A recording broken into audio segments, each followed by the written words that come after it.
Hi guys! Welcome back to my channel. So for today's video, ipapakita ko sa inyo yung skincare na ginagamit ko. Bali, nag-start lang ako this February lang. Then, ayun nga, kasi last year talagang Kojic lang ginagamit ko, pati sa mukha and tsaka sa katawan. Tapos ayun, gusto ko mag-try ng iba pang products para naman may i-share ako sa inyo. Pero itong i-share ko sa inyo is nag-work siya sa skin ko guys. So, depende tayo ng skin type. Pwede siya mag-work sa inyo, pwede rin hindi siya mag-work. Depende kasi siya sa skin type. Okay, start na tayo sa face. Ayan, ipapakita ko na sa inyo. So, meron ako ditong mga skincare. Ayan. Ito naman guys, yung Charcoal Daily Purifying Foam Cleansing. Ito naman is for long-lasting hydration. Contains charcoal powder, natural extract. Ayan. Ang brand nito is Foodaholics. Nabili ko lang to kasi, alam niyo sa Facebook, may mga nagda-live doon mga skincare, ganun. Tapos ayun, wala siyang pinagkaiba sa Biore. Paglinis lang din siya ng face sa morning and sa evening. So, third one is itong Moisture Skin Soft Peeling Gel. Ito naman yung Rice brand. Foodaholic din guys. Foodaholic. So, ganito siya. Itatry ko lang sa kamay ko para makita niyo yung reaction niya. Guys, nagpipil talaga siya. Parang na-exfoliate niya yung mga dead skin niyo. Tapos, habang nag-dry siya, makikita niyo yung result. Magbubuo-buo talaga siya. Pwede mo to gamitin ng twice a week.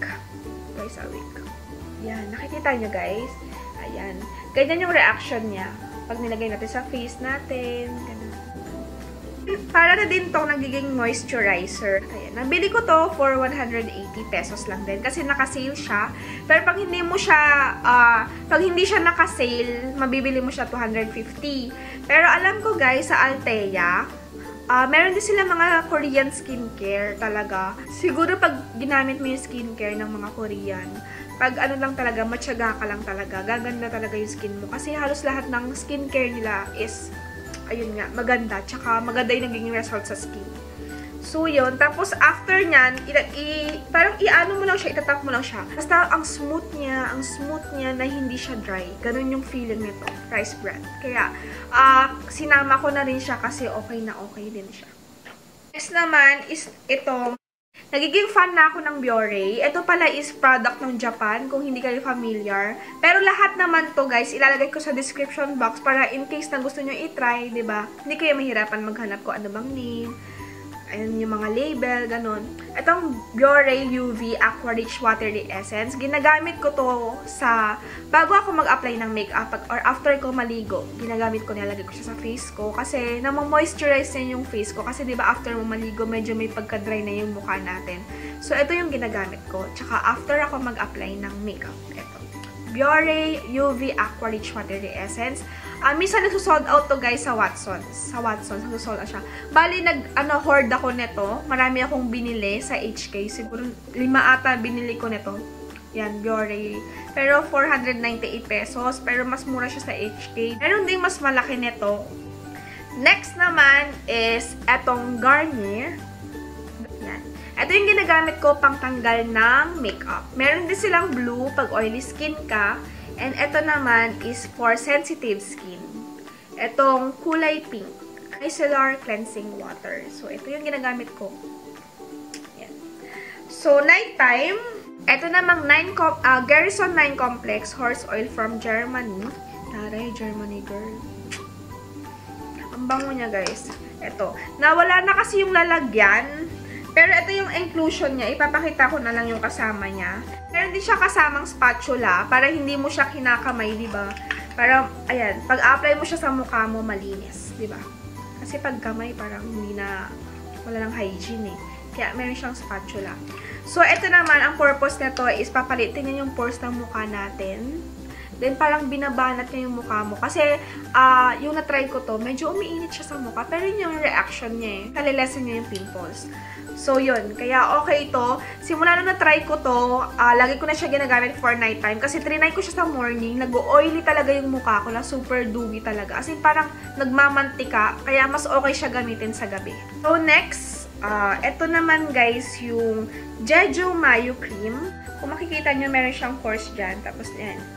Same lang sila ng packaging ng Garrison. Pero yung Garrison kasi pabilog. Ito naman pa box. Nabili itong Jeju Mayo sa Sasa. Ayan.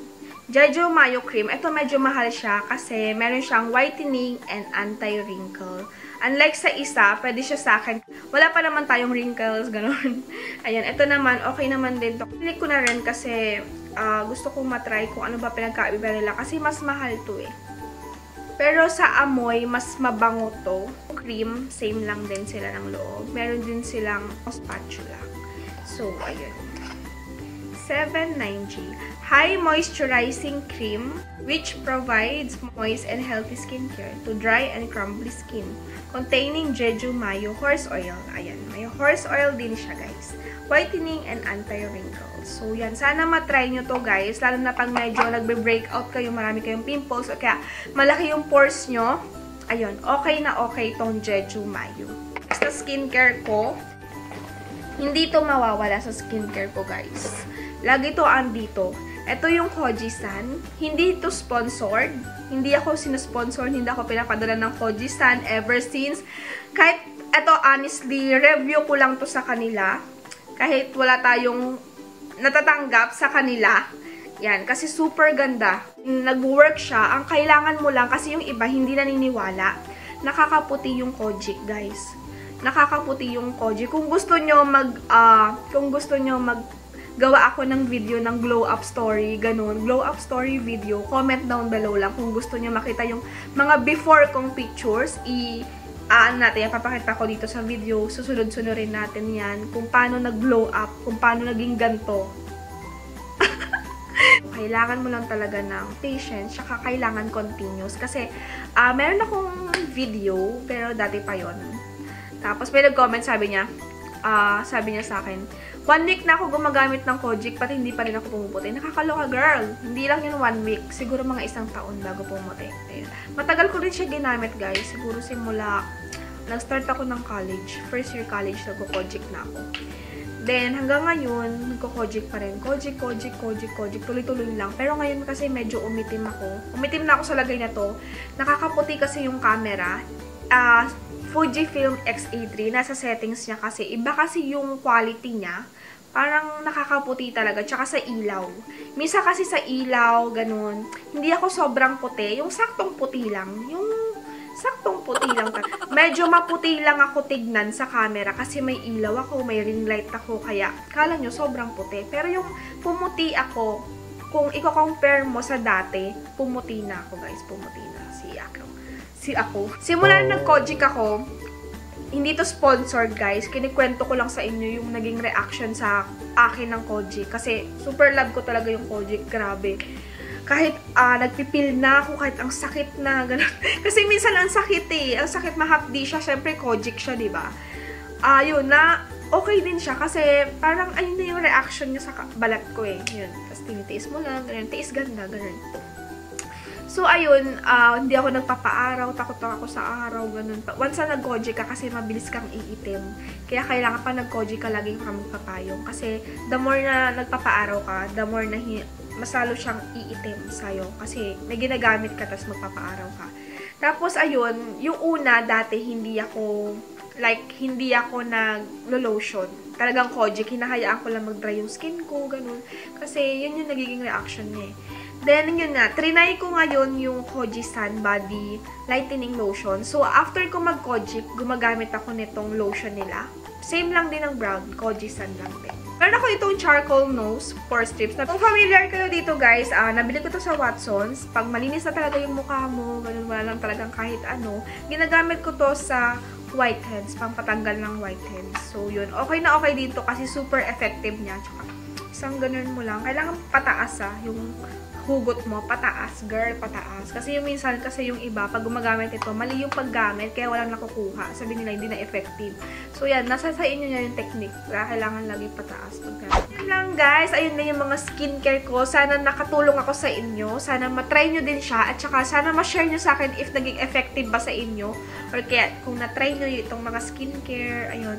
I hope you enjoyed watching. Don't forget to like and subscribe. Bye-bye!